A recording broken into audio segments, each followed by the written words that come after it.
everyone, Rascal here. And Mama, welcome to our podcast. Next we're looking at the second film in the Star Wars prequel trilogy, Attack of the Clones. A separatist movement encompassing hundreds of planets and powerful corporate alliances poses new threats to the galaxy that even the Jedi can't stem. These moves, long planned by an as yet unrevealed and powerful force, leading to the beginning of the Clone Wars. Right. And I actually fun fact, I actually watched the first season of Clone Wars, the CGI one on Netflix, until I guess Disney decided to pull it down. Like, all these years it's been out, and the minute I started watching it, take it down. But this one is, it starts telling you more story. I know there's a bit of a time jump with Anakin as an adult. I think an adult now, or a teen? A young adult. Okay, yeah, young adult. This took place 3 years later. Yes, took place 3 years later. Yeah. And, it was really, really needed, too, after having seen the first installment. Right. And, yeah, like you said, it was a huge time jump, because he went from being a little boy to a man that Amidala was like, ooh, wee! So. And I do want to point out that we actually mentioned in the previous podcast that it was cool seeing other Jedi, because you know, when the original trilogy, they think the Jedi are extinct, and funny because in here they think the Sith are extinct, so it was kind of like a reversal. And when they had all these Jedi, it was sort of like it was another show that came to mind where it had a similar tone to this, where you got to see all these past heroes. It wasn't like Avatar, but it'll come to me. Well, it's not coming to me right now, but it was something to this extent where you saw the inspiration in a future series. But going back to the movie, it was very interesting to see, how much Anakin had grown as a Jedi. And the part tragedy in here is that he could have been a fantastic Jedi and a leader, especially when you see the Clone Wars and stuff, and he was a capable leader before the descent in the third movie. And it kind of shows like what some shows say, everyone's capable of good and evil. So it shows that, what would happen if he had, stayed on this path of being a Jedi and helping not the rebels, but what are they called? The Resistance. The Resistance. Okay.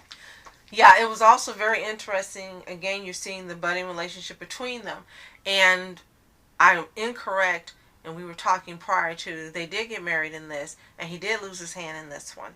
Count Dooku, played by legendary horror actor Christopher Lee, which is one of our Nana's favorite actors.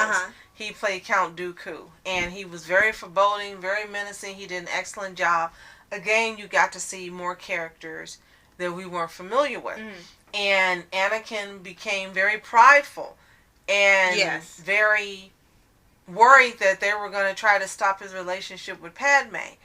And he began to make mistakes and to be, what's the word I'm looking for? He began to not use judgment and rash behavior. And doing things and not listening to Obi-Wan and not even listening to her and just not listening. And he goes and he finds Dooku thinking, oh, I'm just the badass now.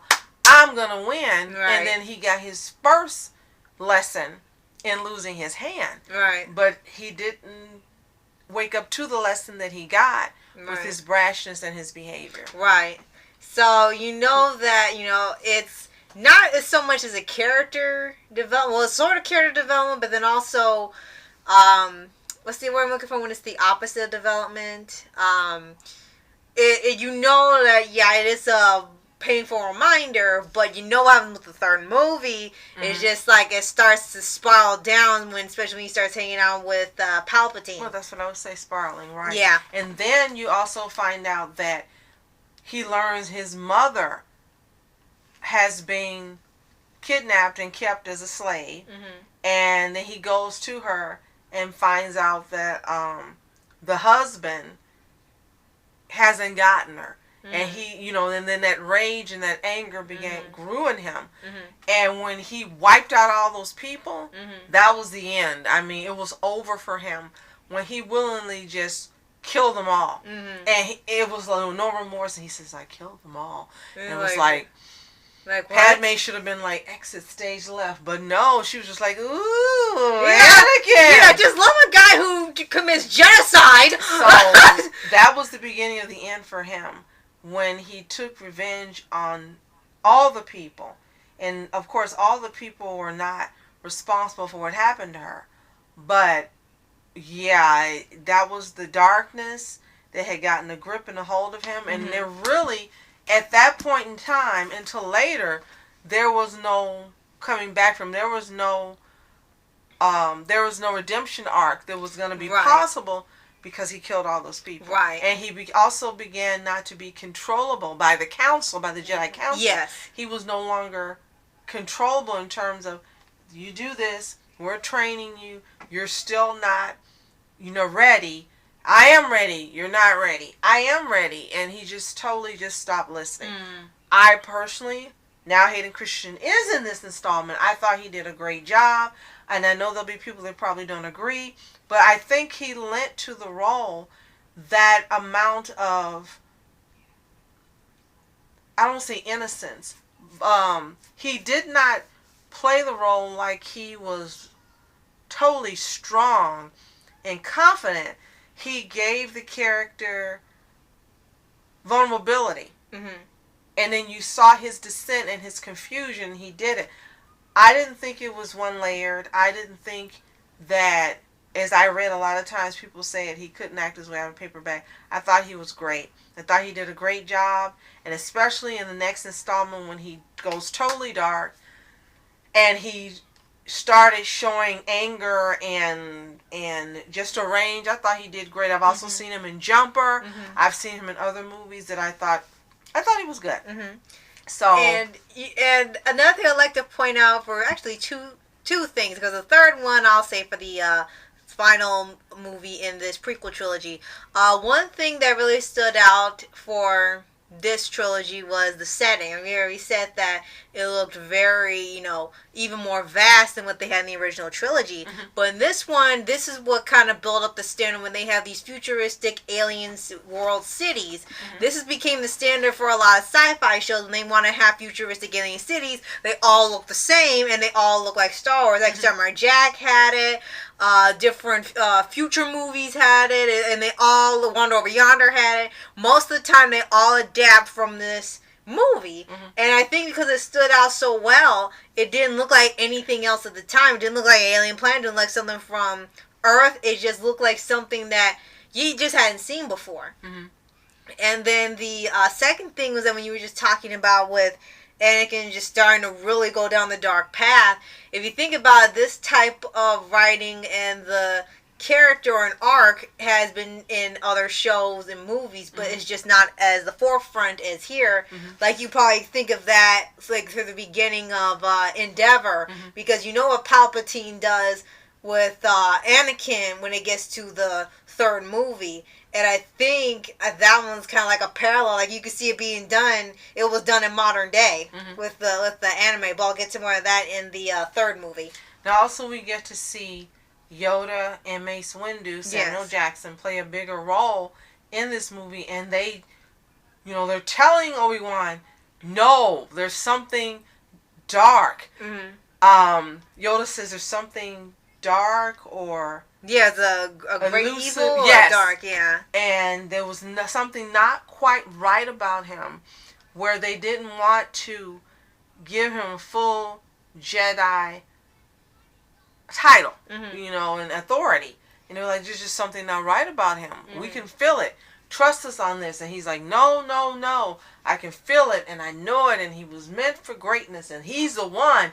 He's Neo from the Matrix. He's the one. Right.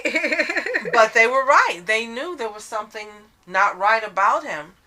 It's almost like when you have these jobs where they give people the psychological exams, and it was almost like he didn't get one, but they had done one mentally, Jedi-like, and they knew there was something not right with him, that he needed to be watched carefully. Right. And Yoda did say he needs to be watched carefully before we do anything. Right. And Obi-Wan was like, no, I want him to be a Jedi. Right. Right. So now he's my Padawan, and I trust him. And he did have a relationship with Obi-Wan. He had built this wonderful relationship. But again, as you mentioned, when he started talking and he started murmuring these things into his ears, and because of this particular character, he still was lacking in confidence. He still was unsure. And then, of course, he still missed his mom, and that was really a big thing that was paramount in how he was able to be controlled. It was like he was missing that. He knew why he left home. He was happy that he went, but it was missing. It was like there was a hole, there was a gap there. A void, yeah. Thank you. That he was missing.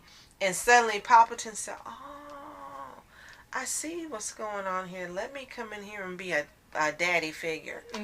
And he filled that void with the wrong thing. Right.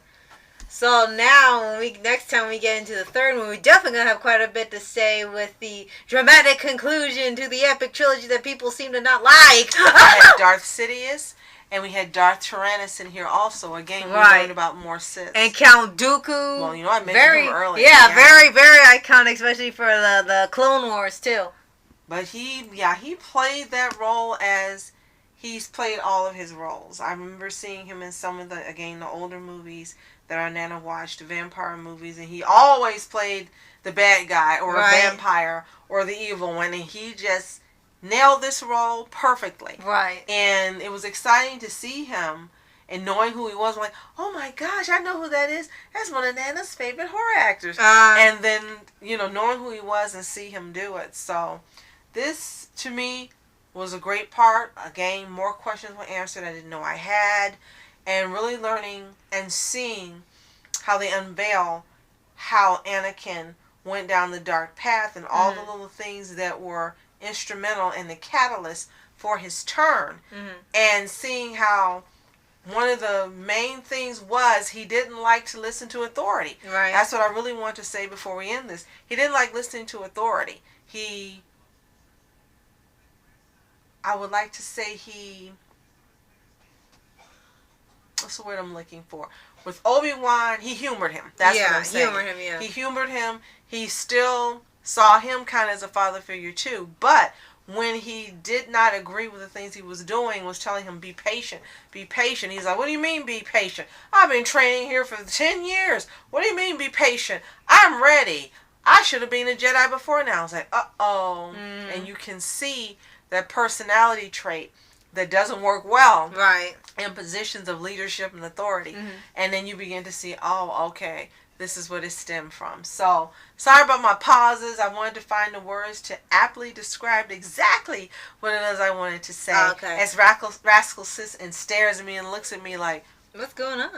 So, but those of you who've seen this, if you love this, let us know why. If you don't, let us know why in the comments below. And let us know if you were excited about seeing the third installment of this trilogy that comes next. Yes. So, thank you so much for watching. I'm Masculine Entertainment. And I'm Mom Entertainment. Have a toontastic day. Peace. Now, man, who the hell are you? What you want to do? Well, man, it's on you. Man, it's on you.